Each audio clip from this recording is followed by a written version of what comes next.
Hello, my beautiful viewers. Hi, everyone. A very good morning to all of you. You are watching Harsh's Blog and Recipes, and here I am, Arsha. Welcome back to my channel.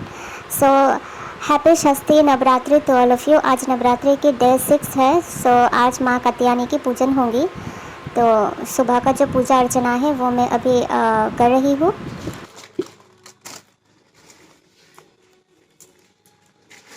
Navratri का 6th day है माँ कात्यायनी का. महिषासुर का वध करने वाली महाशक्तिशाली देवी महिषासुर मर्दिनी ही देवी कात्यायनी है. हमारी संस्कृति में कत नाम के एक महर्षि थे जिनके कुल में कात्यायन नाम के एक प्रसिद्ध महर्षि हुए, जो भगवती जगदम्बा के इतने बड़े भक्त थे कि उन्होंने माँ से वरदान प्राप्त किया हुआ था कि माँ उनकी पुत्री के रूप में उत्पन्न होंगी. जब त्रिलोक में महिषासुर का आतंक फैला और ब्रह्मा, विष्णु, महादेव और अन्य देवताओं के शरीर से शक्ति ने निकलकर एक स्त्री का रूप ले लिया, तब ये स्त्री ही कात्यायन मुनि की पुत्री कात्यायनी बनी और इन्होंने दुष्ट महिषासुर का वध कर महिषासुर मर्दिनी के नाम से ख्याति प्राप्त की. माँ की उपासना करने से साधक को बड़ी सरलता से धर्म, अर्थ, काम और मोक्ष की प्राप्ति हो जाती है. और वेदों में माँ को मचिका नाम की एक औषधि से जोड़ा गया है जो आयुर्वेद के अनुसार वात और पित्त का शमन करती है, घावों को शीघ्र भरती है और स्वास्थ्य प्रदान करती है.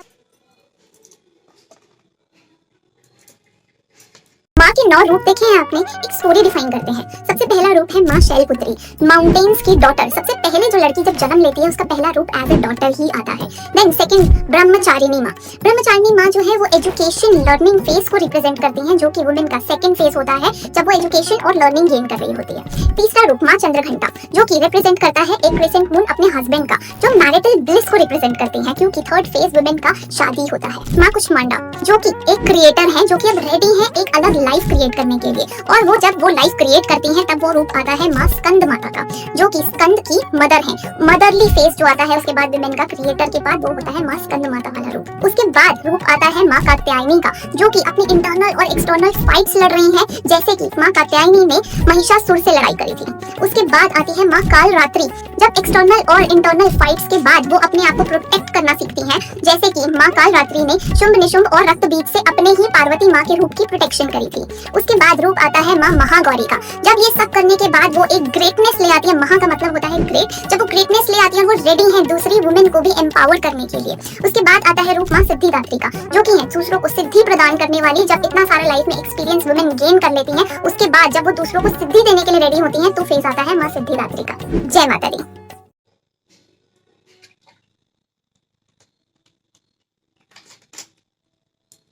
मंदिर में हम नंगे पांव क्यों जाते हैं? तो मंदिर का निर्माण ऐसी जगह किया गया है जहाँ पे ऊर्जा बहुत ज्यादा होती है.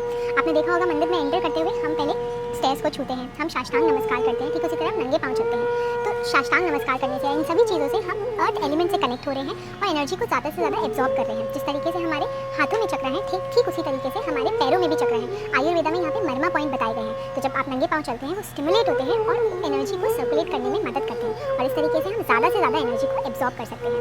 भगवान श्री कृष्ण ने कहा है कि जब हम ऐसे स्थान मंदिर में या किसी ऋषि मुनि के घर या तीर्थ यात्रा में जाते हैं, तो जब हम नंगे पांव चलते हैं और जब हम पैदल चलते हैं तो हमारा हर एक बढ़ाया हुआ कदम एक अश्वमेध यज्ञ के बराबर है. पूजा वो नहीं है कि आप मंदिर में गए, घंटी बजाई, आरती की प्लेट घुमाई, आरती गाई और एक प्रतिमा के आपने चरण स्पर्श किया और आप बाहर आ गए. वो आपकी कोई पूजा नहीं है. पूजा वो है जहाँ आप उस ईश्वर से ये प्रार्थना कर रहे हैं कि आपके सामने जो भी प्रतिभाशाली एक प्रतिमा है, राम की प्रतिमा, हमारे कृष्ण की प्रतिमा, हमारे विष्णु जी की प्रतिमा, आप उस ईश्वर से ये प्रार्थना करो कि हे ईश्वर, इस व्यक्तित्व का, इसके विचारों का अगर किंचित मात्र भी मेरे भीतर आ जाए तो मेरी पूजा संपन्न हो जाए. ओम नमो भगवते रुद्राय नमः. ये है भगवान शिव का दशाक्षरी मंत्र. 10 अक्षरों के साधारण से दिखने वाले मंत्र में असाधारण शक्ति है. प्रणवाक्षर ओम का उच्चारण कर हम हमारे मन को एकाग्र करते हैं और उसके बाद बार बार कहते हैं कि मैं भगवान रुद्र को नमन करता हूँ. ऐसा करने से हमारे अंदर एक एंशिएंट डिवाइन एनर्जी का संचार होता है, क्योंकि रुद्र भगवान शिव का सबसे पुरातन स्वरूप है. वेदों में भी भगवान शिव का वर्णन रुद्र नाम से ही किया गया है. इस सावन आप साधना ऐप पर इस दशाक्षरी मंत्र की साधना शुरू करें, क्योंकि इस मंत्र का निरंतर जप करने से हमारे मन को शांति मिलती है और हमारी इच्छा शक्ति दृढ़ होती है. साथ ही शिव भक्ति से हमारा हृदय पूरी तरह भर जाता है. साधना ऐप पर आज ही अपनी साधना शुरू करें मेरे साथ. राधे राधे. 100 नेत्रों से आंसू बहाए थे माने, नाम हुआ शताक्षी. शत यानी 100, आक्षी 100 नेत्र. क्यों? दुर्गम नाम का एक राक्षस था. उसने ब्रह्मा जी को प्रसन्न करके वेद मांग लिए थे और जब ब्रह्मा जी ने प्रसन्न होकर उसे वरदान दिया तब वेदों का जितना भी ज्ञान, मंत्र, सब विद्या वेदों की चले गई ब्राह्मणों के पास से. तब ऐसे में ना यज्ञ हो पाए, ना हवन, ना स्नान, संध्या, कुछ नहीं. यज्ञ भी ना हो तो देवताओं को उनका भाग मिलना भी बंद हो गया. ऐसे में वर्षा होना बंद हो गई. हाहाकार मच गया, अकाल पड़ गया. बस फिर क्या था, माता की उपासना की गई, आराधना की गई और भक्त वत्सल माता ने अपने भक्तों के लिए 100 नेत्रों वाला ऐसे रूप धारण किया और उससे 9 दिन तक कंटिन्यूसली जल बरसाया आंसुओं के रूप में, और सब वापस से पहले जैसे हरा भरा होने लग गया। नाम हुआ शताक्षी। माँ का नाम शताक्षी तो पड़ा ही, पर साथ साथ शाकंभरी भी। और वो ऐसे कि जब दुर्गम नाम के दैत्य ने ब्रह्मा जी से वरदान में वेद मांग लिए, तब वेद विद्या रहित ब्राह्मण भी यज्ञ हवन कुछ भी नहीं कर पा रहे थे और देवताओं को उनका भाग नहीं मिल रहा था, जिसकी वजह से वो बलहीन होते जा रहे थे और वर्षा नहीं हो रही थी। माँ ने शताक्षी रूप धारण किया था, जो हमने डिस्कस किया। पर माँ का नाम शाकंभरी इसलिए हुआ क्योंकि जो उनके भक्त थे वो भूख से अत्यंत पीड़ित थे। तब माँ ने स्वयं अपने हाथों से उनके लिए शाक यानी भांति भांति के स्वादिष्ट अन्न, फल, खाने के पदार्थ उपस्थित किए, तो माँ का नाम हुआ शाकंभरी। और माँ ने दुर्गम दैत्य का वध किया, तो माँ का नाम हुआ एक दुर्गा, माँ दुर्गा। तो ये थी स्टोरी माँ के शताक्षी, शाकंभरी और दुर्गा नाम होने के पीछे। इंटरेस्टिंग ना? Radhe Radhe.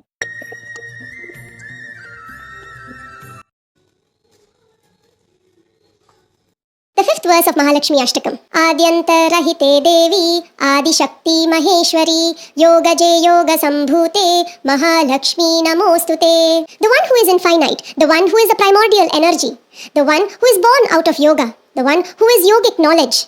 Mahalakshmi, I bow down to you. शुभ नवरात्रि। 9 दिन 9 टिप्स वास्तु फ्रेंडली घर के लिए। छठा टिप, आज आप अपने घर में से जितने ओल्ड कैलेंडर्स, जितने ओल्ड न्यूज़पेपर्स और स्पेशली जितनी एक्सपायर्ड मेडिसिन आपके घर में है वो सब हटा दीजिए। ये सब सिर्फ आपके घर में एनर्जी को स्टेगनेट कर रही है, नेगेटिव कर रही है। इस साल में रहकर आप पिछले साल का कैलेंडर या लास्ट मंथ का भी कैलेंडर अगर टांग रहे हैं, that is not very positive. इनको हटाइए और वास्तु फ्रेंडली घर बनाइए।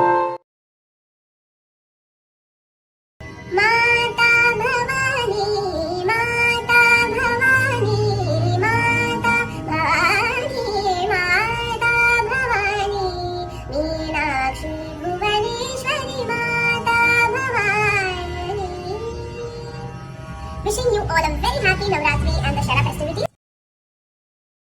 नवरात्रि का छठा दिन माँ कात्यायनी को डेडिकेट किया जाता है और ऐसा माना जाता है माँ दुर्गा ने देवी कात्यायनी का रूप महिषासुर को मारने के लिए ही धारण किया था। कात्यायनी को वॉरियर गॉडेस भी कहते हैं, जिन्होंने ब्रह्मा, विष्णु और महेश की कंबाइंड पावर से जन्म लिया था। उनका ये रूप हमें सिखाता है कि गुस्सा अगर सही दिशा में चैनल किया जाए तो एक बहुत ही पावरफुल फोर्स बन सकता है। माँ कात्यायनी की पूजा करने से आपका बृहस्पति भी स्ट्रॉन्ग होता है, और तो और जिनकी शादी में रुकावटें आ रही हैं वो तो इस दिन पूजा जरूर करें। इस साल नवरात्रि के 6th डे पर लाल रंग ही पहने और देवी माँ को भी लाल साड़ी या चुन्नी ही चढ़ाएं, और इस दिन कमल का फूल को हाथ में रखकर ओम देवी कात्यायनी नमः मंत्र का जाप जरूर करें। साथ ही माँ को दूध और शहद से भोग लगाने से काफी लाभ होगा। माँ के सहस्त्र नामों में से एक नाम है नाम पारायण प्रीता, अर्थात जो अपने अलग अलग नामों को जपने वालों से प्रसन्न होती है। माँ और उनके नामों में कोई अंतर नहीं है और नाम की इसी शक्ति को यूटिलाइज करते हैं शतनाम, सहस्त्रनाम और अलग अलग प्रकार की नामावलियाँ। दुर्गा सप्तशती में हमें 2 ऐसे स्तोत्र प्राप्त होते हैं। पहला दुर्गा द्वात्रिंश नाममाला, जिसमें माँ के 32 नाम बताए गए हैं, और दूसरा दुर्गा अष्टोत्तर शतनाम स्तोत्रम, जिसमें माँ के 108 नामों का वर्णन किया गया है। ये 108 नाम भगवान शंकर ने माता पार्वती को ये कहकर सुनाए थे कि इन नामों को सुन लेने मात्र से भगवती दुर्गा प्रसन्न होती है। और दुर्गा द्वात्रिंश नाममाला में तो माँ स्वयं कहती हैं कि मुझ दुर्गा के इन नामों का जो स्मरण कर लेता है वो सभी प्रकार के भयों से मुक्त हो जाता है। नवरात्रि के 7वें दिन पे माँ कालारात्रि का जो भोग है वो विशेष है। आपको क्या करना है, आपको सिर्फ एक पान का पत्ता लेना है और उस पे बूरा रखना है और माँ कालरात्रि को भोग लगाना है। इससे माँ कालारात्रि आपको आशीर्वाद देंगी और आपके जो जीवन में है वो मिठास आएगी, प्रोस्पेरिटी आएगी और अबंडेंस आएगी। कभी आप सोचते होंगे ना कि नवरात्रि 9 दिन की क्यों मनाई जाती है, 8 दिन की क्यों नहीं मनाई जाती। बहुत सारे लोग हैं जो अपने फास्ट को अष्टमी को खत्म कर लेते हैं, पर जब 9 दिन की नवरात्रि है तो कायदे से नौमी करना ज्यादा बेटर रहता है। वैसे भी 9वां दिन माँ सिद्धिदात्री का होता है। अब 9 नंबर देखिए, जैनिज्म में, हिंदुइज्म में, चाइनीज में, हमारी संस्कृति में it's a very important number, it's the biggest number. 9 रस, बच्चा मम्मी के पेट में 9 महीने रहता है। नवग्रह 9 तरीके के रस होते हैं, 9 देवियों की पूजा होती है। 9 नंबर को बहुत ही ज्यादा इंपॉर्टेंस दिया गया है। किसी भी नंबर को 9 से मल्टीप्लाई करेंगे, उसको जोड़ेंगे तो टोटल 9 ही आएगा। So this is the number which signifies completion. ये हर चीज को पूर्ण करता है। 9 के बाद आता है फिर 1, which is also beginning of new possibilities.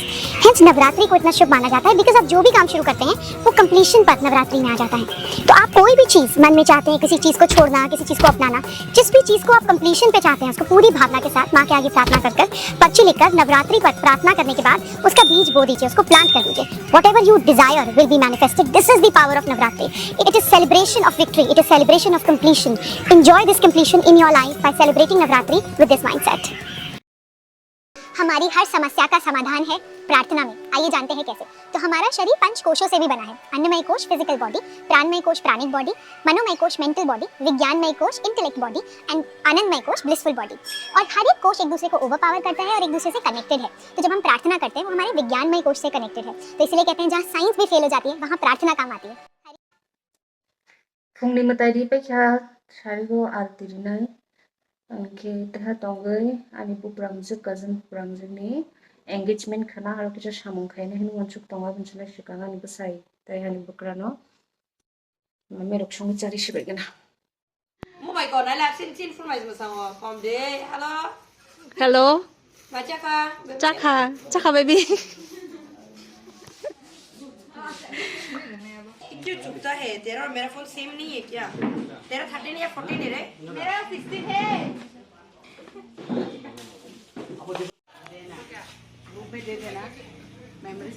Mui phải bứt thay theo bản này có đi vậy ta bu. Mui phải bứt thay phun phải cái đấy.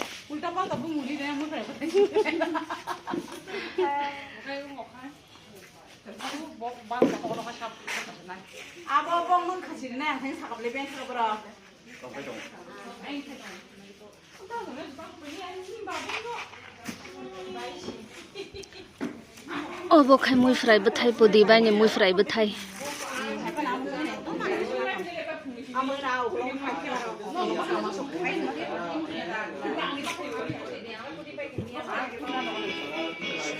Sao nó cứ đi này cả kia?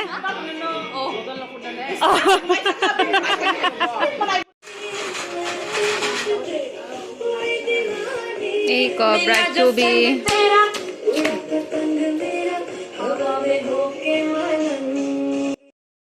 Ang oro faye samung bagi rizakliya borong no samung khlai tongkha haifana bagi rizak kono tar sasunani samung khlai tongmani yak bai tar sasuna nai di ani yasi thupui bukur sat pola se kuk thangkana dakhai yogoi tongkha abono bagi ne yakai mari khao samung nang takubuni samung khaina korean bagi abini achuki tongkha an besake tabuk ani badla tar sasui tongkha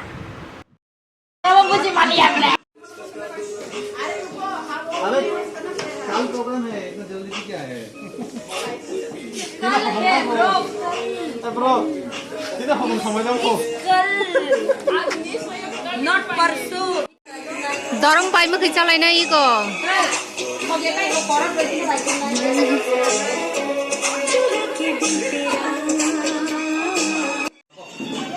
भैया घूम लो अरे बाबा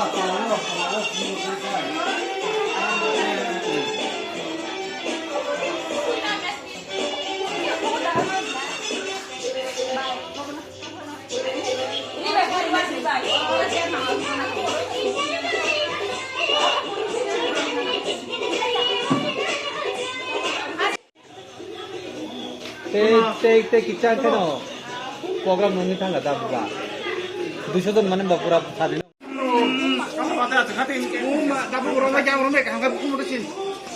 Pun siapa ke pun.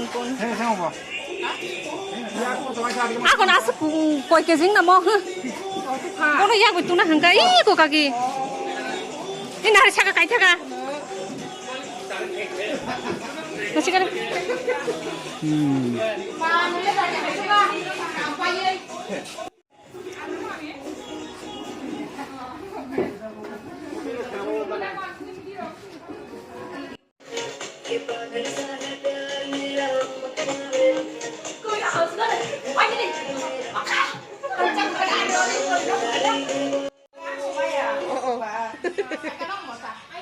Tai busuk nai thong na pa chana suka decoration share ka share ni yong bai thani nogo thane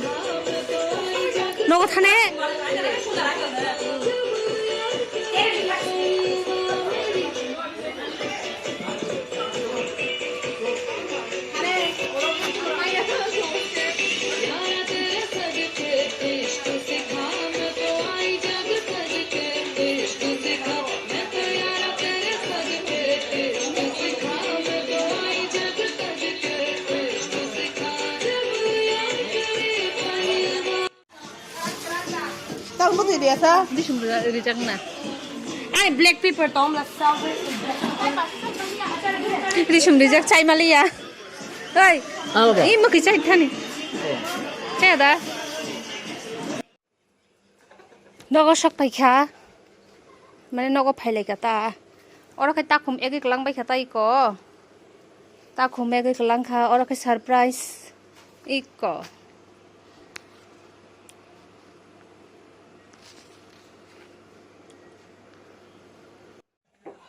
Jamuk saya. Sab kelang tak kasih do. Siri naik nila. Jamuk.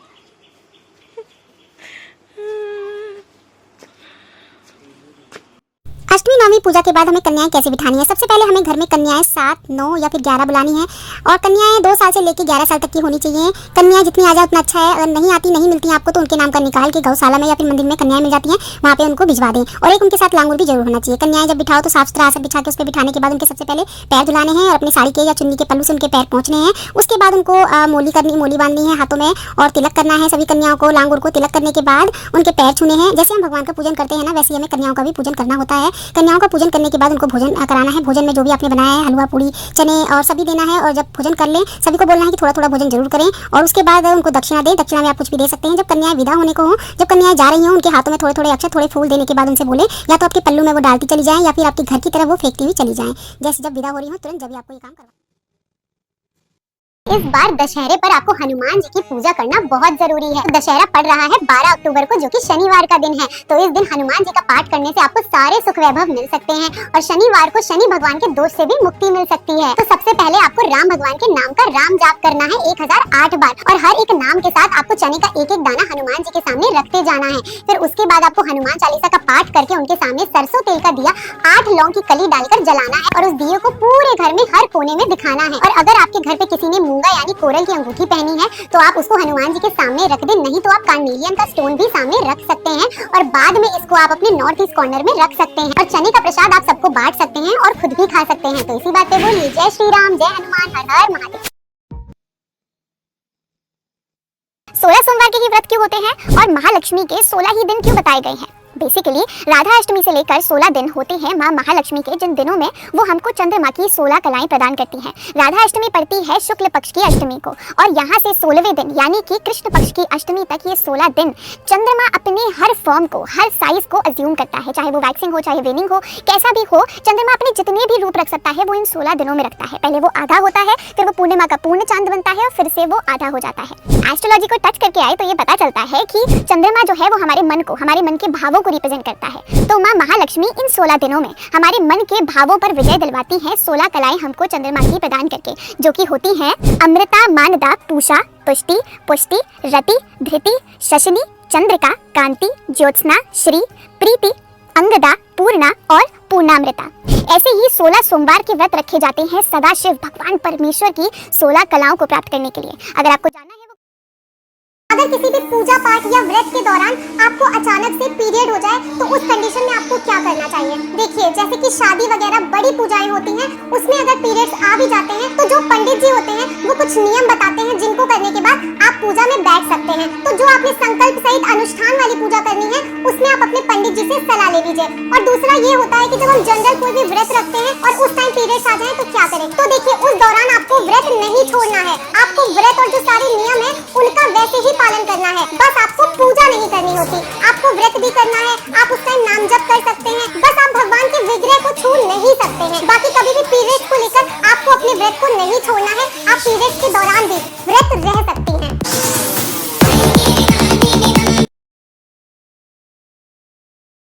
कन्या पूजन के बाद जब कन्याएं जाने लगती हैं उसके थोड़ी देर पहले उन कन्याओं के हाथ में थोड़े थोड़े चावल दे देने चाहिए।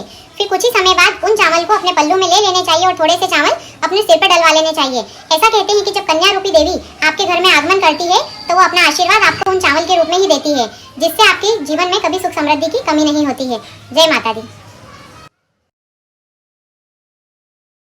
नवरात्रों के बाद बाद चौकी कब और कैसे उठाई जाती है? फ्रेंड्स देखिए, अगर आप सप्तमी पूजते हैं तो सप्तमी की पूजा करने के बाद हम शाम को चौकी बढ़ा सकते हैं। अगर हम अष्टमी की पूजा करते हैं तो अष्टमी पर भी शाम को चौकी बढ़ा सकते हैं। देखिए, बहुत सारे लोगों का मानना होता है कि चाहे अष्टमी पूजो या नौवीं पूजो, हमको चौकी 10वीं वाले दिन ही बढ़ानी होती है। देखिए नहीं, अगर हम नौवीं पूजते हैं तो हमें चौकी 10वीं वाले दिन बढ़ानी होती है, क्योंकि 9वें दिन माता को विदा नहीं किया जाता।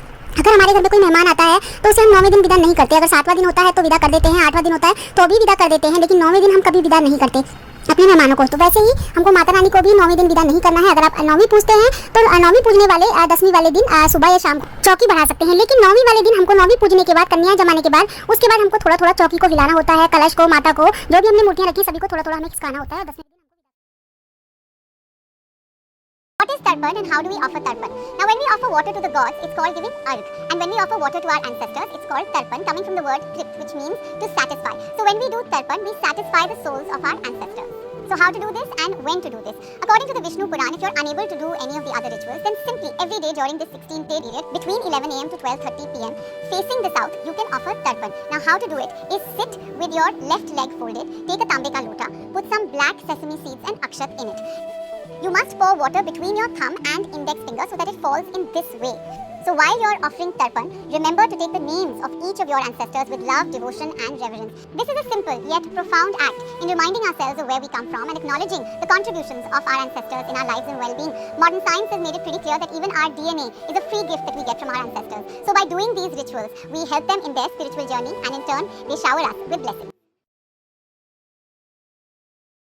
This Navaratri, do you have very hectic schedule that you can't do any ritual-based sadhana? Then here are 2 simple practices that you can do to connect with Ma Durga and her forms. First one is offering Kirtana Seva and second is Manana Seva. As a part of Manana Seva, chant these 3 Nama Japa. All you have to do is light a deepam and sit in front of it with closed eyes. Begin to visualize the form of Devi as though she is sitting right in front of you and chant Nama for 108 times, either out loud or through whispering. So for the first 3 days, you can chant Om Durgayai Namaha. For 4th, 5th and 6th day, you chant Om Mahalakshmiyai Namaha, and for the last 3 days, chant Om Saraswatyai Namaha. If you need help with the practice, then you can make use of the free guided practice video that we have uploaded. Let us know in the comments and we will share the link, and share this video with all your friends and family who also have hectic schedule. Stay tuned for part 2 to know about Kirtana Seva. Jai Ma Durga.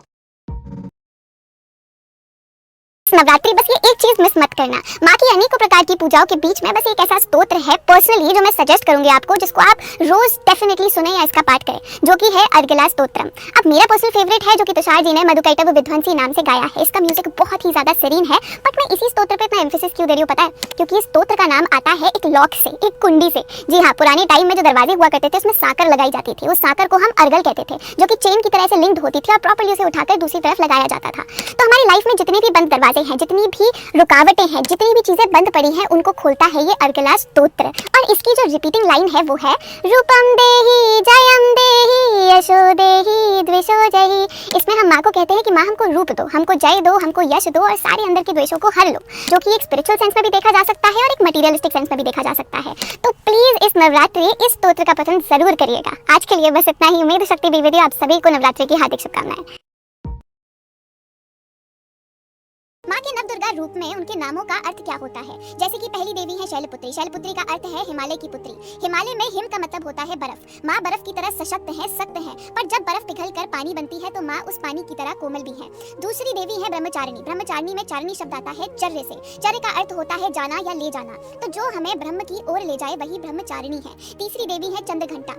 घंटा एक ऐसा instrument है जो कि एक नाद produce करता है, जिनका नाद चंद्रमा की तरह शीतलता प्रदान करे वही चंद्रघंटा है। चौथी देवी होती है कूष्मांडा, जिनका नाम आता है कूष्मांड फल से, जो कि हमको शीतलता प्रदान करता है और बहुत सारे हेल्थ बेनिफिट देता है। पांचवी देवी है स्कंद माता, जिन्होंने इस रूप में स्कंद को जन्म दिया था। उसके बाद आती है माता कात्यायनी, जो कि कात्यायन ऋषि की पुत्री है। काल रात्रि रूप में माता प्रलय काल की रात्रि में इस पूरे ब्रह्मांड को अपने अंदर समा लेती है। उसके बाद महागौरी रूप में, महा का अर्थ होता है विशाल, इतना विशाल कि जिसका आदि और अंत ना हो, और गौरी मतलब उज्जवल चमकता हुआ। जिन माँ का तेज तप की वजह से इतना ज्यादा उज्जवल है कि उसका आदि और अंत नहीं है, वही महागौरी है। और सिद्धिदात्री वो है जो कि हमको अष्ट सिद्धियां प्रदान करती है।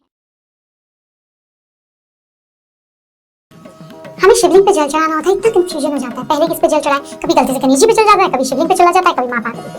What is the right way to do it? इसका सही तरीका क्या है और इसकी जरूरत क्या है सही तरीके की? तो सबसे पहले जल चढ़ाते हैं गणेश जी पर। क्यों?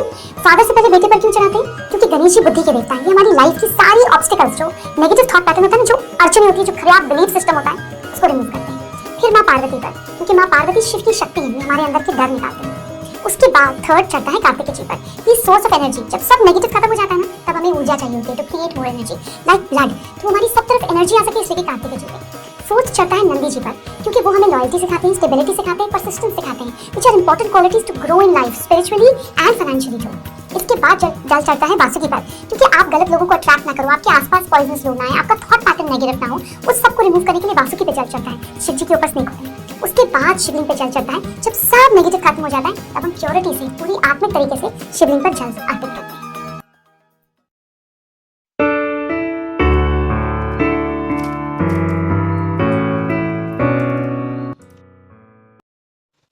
आरती पाइख्या कथा बो पाइख्या दिल्ली नवमोटाइनी नवरात्रिनि नय मातानि स्वरूप न मताइरिखे दिल्ली न कथा बो मा साओ परियो बा मा खनाओ अबो पाइख्या आं कल खाइदों दिबर फुङाव सारि गाननोसै खेबजाय मताइ तंगडे कलम थागोन आबुनो साइदों मानि दामगमो आरती खायना नांगौ सारिखौ खाय गाइते दुर्गा चालीसा पढ़ियो गाइताय ओता कथा पढ़ियो बा खानाओ मीन्स बयसा यूट्यूब रेकर्ड खाजक रेदा फन खानाय मानो बा नोंनि जिखुन पढ़ि मानो देहायता गाइताय दुर्गा सतनाम पाठ खायो अंते दंनो ताइको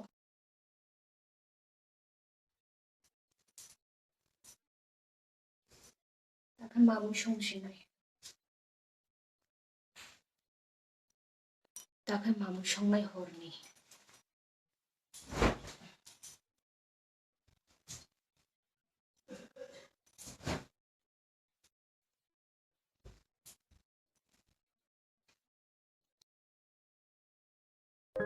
नमस्ते। एक बात हमेशा याद रखिएगा कि जिन लोगों के आपके जीवन से चले जाने के बाद आपकी पर्सनल और प्रोफेशनल लाइफ थ्राइव करने लगी हो, आपकी फिजिकल, मेंटल और इमोशनल हेल्थ लेवल अप हो गई हो, आपकी पर्सनालिटी में एक ऐसा चेंज आया हो जिसे देखकर ना सिर्फ आपके आसपास वाले बल्कि आप खुद भी सरप्राइज हो रहे हो। जो आप हमेशा से बनना चाहते थे, करना चाहते थे, अब वो आप कर रहे हैं और बन रहे हैं।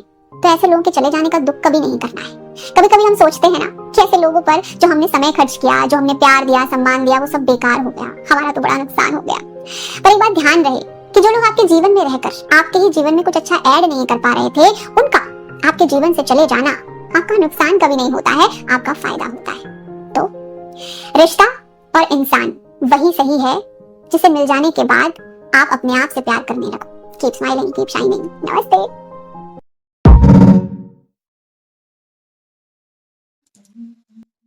नवरात्रि बस ये एक चीज मिस मत करना। माँ की अनेकों प्रकार की पूजाओं के बीच में बस एक ऐसा स्तोत्र है पर्सनली जो मैं सजेस्ट करूंगी आपको, जिसको आप रोज डेफिनेटली सुने या इसका पाठ करें, जो कि है अर्गला स्तोत्रम। अब मेरा पर्सनल फेवरेट है जो कि तुषार जी ने मधुकैटभ विध्वंसी नाम से गाया है। इसका म्यूजिक बहुत ही ज्यादा सीरीन है, बट मैं इसी स्तोत्र पे इतना एम्फेसिस क्यों दे रही हूँ पता है? क्योंकि इस स्तोत्र का नाम आता है एक लॉक से, एक कुंडी से। जी हाँ, पुराने टाइम में जो दरवाजे हुआ करते थे उसमें साकर लगाई जाती थी। उस साकर को हम अर्गल कहते थे, जो कि चेन की तरह से लिंक्ड होती थी और प्रॉपर्ली उसे उठाकर दूसरी तरफ लगाया जाता था। तो हमारी लाइफ में जितने भी बंद दरवाजे हैं, जितनी भी रुकावटें हैं, जितनी भी चीजें बंद पड़ी हैं, उनको खोलता है ये अर्गला स्तोत्र। और इसकी जो रिपीटिंग लाइन है वो है रूपम देहि जयम देहि यशो देहि द्वेषो जहि। इसमें हम माँ को कहते हैं कि माँ हमको रूप दो, हमको जय दो, हमको यश दो और सारे अंदर के द्वेषों को हर लो, जो कि एक स्पिरिचुअल सेंस में भी देखा जा सकता है और एक मटेरियलिस्टिक सेंस में भी देखा जा सकता है। तो प्लीज इस नवरात्रि इस स्तोत्र का पठन जरूर करिएगा। आज के लिए बस इतना ही। उम्मीद शक्ति बी वीडियो आप सभी को नवरात्रि की हार्दिक शुभकामनाएं। भी रोज हनुमान चालीसा का पाठ करते हैं तो ये वीडियो ध्यान से सुनिएगा। बहुत हाई चांसेस हैं कि जो लोग हनुमान चालीसा का रोज पाठ करते हैं उनके अंदर थोड़ा सा anger issues, temper issue, anxiety issues या फिर गुस्सा हो, क्योंकि जिस भी भगवान की हम रोज आराधना करते हैं, रोज पाठ करते हैं, उनके ट्रेट्स भी हम अपने अंदर धारण करते हैं। चालीसा का अर्थ होता है 40 दिन। कोई भी चालीसा का अगर आप पाठ करते हैं, चाहे वो हनुमान चालीसा हो, चाहे दुर्गा चालीसा हो या कोई भी चालीसा, तो उसका बेसिक रूल होता है कि सबसे पहले आप उसका पाठ 40 दिन तक करेंगे। हनुमान चालीसा का पाठ आप जिस भी दिन से शुरू कीजिएगा, 40वें दिन जाकर हनुमान जी को कोई भी बूंदी का प्रसाद या फिर लड्डू का प्रसाद चढ़ा के आइएगा, अपनी चालीसा पूरी कीजिएगा। उसके बाद 2 से 3 दिन का या फिर हफ्ते का, 10 दिन का, जैसे भी आपको सहूलियत हो, थोड़ा सा गैप रख के दोबारा से उस चालीसा को आप स्टार्ट कर सकते हैं। लेकिन कंटिन्यूअसली उसका पाठ नहीं करना है। हर 40 दिन के बाद एक छोटा सा ब्रेक जरूर दीजिए। Keep fighting higher with doctor Sania.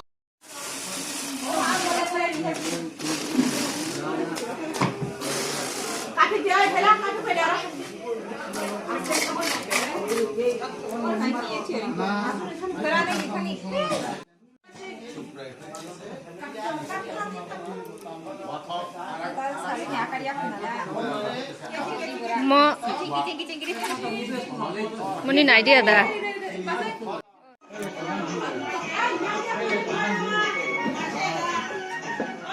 Kaya mo sa de.